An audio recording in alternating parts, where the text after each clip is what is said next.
So for some days now, Very Dark Man has been trying to create awareness for a particular situation, and I just want to lend my voice to the whole thing. So we all know that a couple of weeks ago, Very Dark Man was in China, to do some things. On his way back, he said he had to take a detour, that he had to redirect his flight to Ivory Coast, that's Côte d'Ivoire, for a very important situation. So when he came back, for some days now, he has been trying to shed light on what is happening, to some Nigerians in Côte d'Ivoire. Apparently, a lot of Nigerian children have been trafficked to Côte d'Ivoire and other African countries.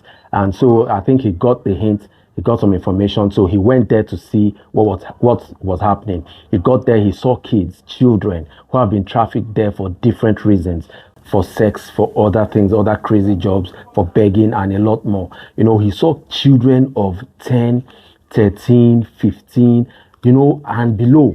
He saw all of them, and they were all doing these things. So he came back with that information to enlighten, people, to talk to the government, to talk to our people, and see how we can rescue, some of those, our children, our sisters, our daughters, and all that. So during one of his videos, he talked and mentioned Madam Abike Dabiri, I think she's the DG, Nigerians in diaspora. He gave her an ultimatum to do something, or else, he'll call her out and stuff like that. And she replied, she made light of the situation. She instead of, trying to help or trying to see what, they can do to help, she just, talked back.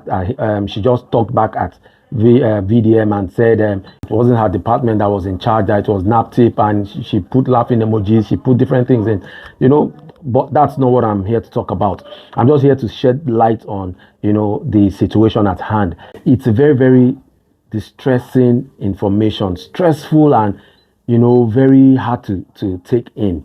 Seeing those children in those situations they are in, children of 10, 13 in that situation. If it is in other places, even in Nigeria, they've done things like that before with the money for grades and one other university that they were buying certificates and stuff like that, where investigative journalists will go out and see if these things, or how this process, they go through this process to get to those places. An investigative journalist could go on that kind of trip with maybe his or her younger sister, who is about that age, 10 to 13, and see how easy it is to cross all those borders to where they are going to Ivory Coast, to the other countries they are. Then they would know where the situation, where the issues are. If it is from our side, from the other side, or if it is not possible or easy to get these children across, then it must be a syndicate of maybe these people, the cartel in charge of this trafficking, and our law enforcement agencies, those at our borders and every other border. Then we will start knowing how to tackle this issue. Because if an investigative journalist goes on that trip, then with maybe a hidden camera, then they'll see how our law enforcement agencies at the borders, the immigrations, the police, armies, and all of them who are at the borders, how the questions they ask, how they try to identify these children that are in the custody of this adult. Do they, go deep into their investigations to see that you really have ties to these children, or, with just a couple of words, they let them go through without any serious checks, to see if these kids are really safe, or if they are really going with, their family members or people they are authorized to be with. So with such information that this investigative journalists they get, I'm not an investigative journalist, but these are things that we can do to help, the situation. With the kind of information they get along that route, then our government can know where to start from.